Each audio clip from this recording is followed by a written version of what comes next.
សាឡាឌីជីថលសូមនិទានរឿងចៅអាចសេះមានបរិសម្នាក់អ្នកស្រុកគេហៅថាចៅអាចសេះព្រោះនៅខ្ញុំសេដ្ឋី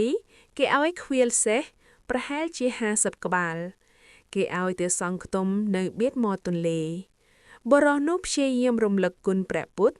ទោះខ្វៀលសេះក្តីធ្វើការអ្វីក្តីតែងទន្ទិញជាប់អញទៅដេញសេះសម្មាសម្ពុទ្ធោ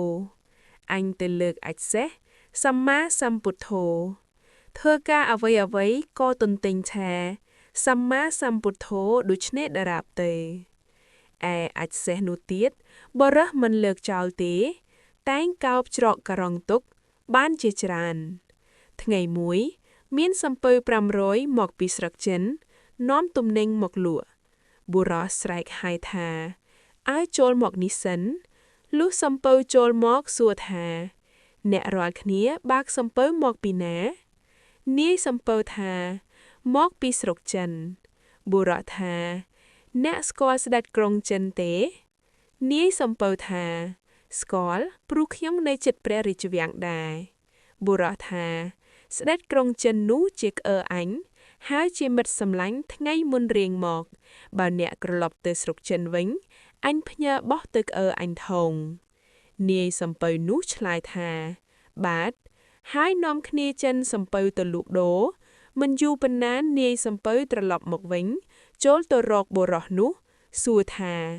អ្នកឯងបានអ្វីផ្ញើទៅយកមកខ្ញុំទៅឥឡូវហើយបុរសថាខ្វះអ្វីខ្ញុំរៀបដាក់ក្នុងការ៉ោងបំរុងផ្ញើទៅ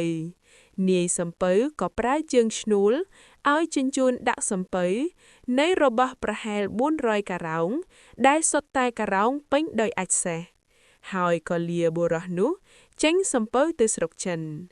ដល់ទៅដំណាក់ផែស្ដេចក្រុងចិនហើយក៏បោះយុត្ខាឡើងទៅក្រាបទូលថា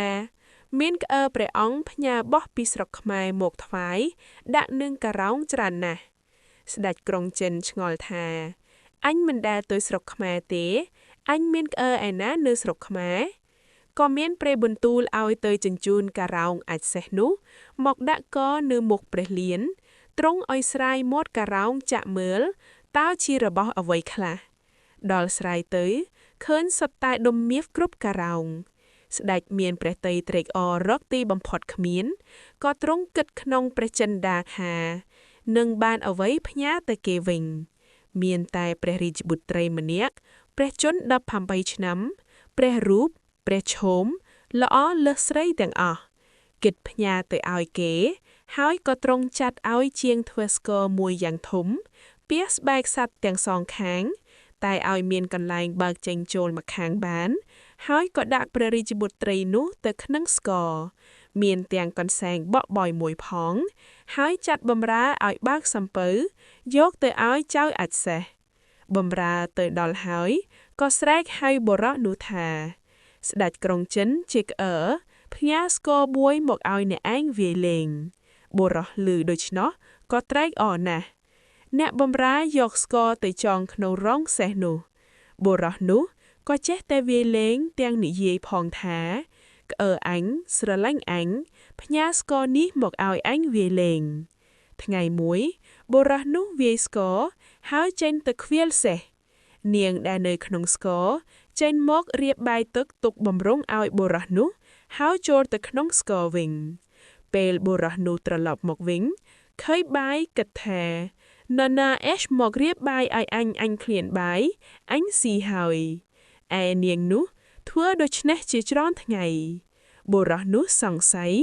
នឹកថានរណាយកបាយឲ្យអញស៊ីរាល់ថ្ងៃម្លេះចាំលបមើលក៏ឃើញនាងដ៏មានរូបល្អឯកចេញពីក្នុងស្គរមកហើយបក់បោយកន្សែងឲ្យកើតជាអាហារឡើងមួយរំពេកបុរសនោះក៏ភ័យស្រែកថាសម្មាសម្ពុទ្ធោមកពីណាល្អម្លេះហើយក៏រត់ទៅនាងនោះចេញតាមបុរសនោះស្រែកថាសម្មាសម្ពុទ្ធោកុំចាប់អញអាណិតអញលែងអញទៅនាងថាខ្ញុំមិនលែងទេអ្នកឯងជាប្តីខ្ញុំហើយឪពុកខ្ញុំឲ្យខ្ញុំមកធ្វើជាប្រពន្ធអ្នកឯងព្រោះអ្នកឯងបានផ្ញើមាសប្រាក់ទៅឪពុកខ្ញុំច្រើនណាស់ បុរសថាទេខ្ញុំមិនយកទេនាងនោះនិយាយលួងលោមច្រើនដងបុរសក៏ស្ងៀមនាងដឹកដៃបុរសនោះមករងសេះវិញក្នុងវេលាយប់នោះនាងអធិដ្ឋានកន្សែងបក់កន្សែងបយឲ្យស្ដេចបរាជ័យព្រមទាំងរែភុលចៅអាចសេះហើយនឹងនាងនោះបានសោយរាជ្យជាស្ដេចដោយអំណាចដឹងគុណព្រះពុទ្ធ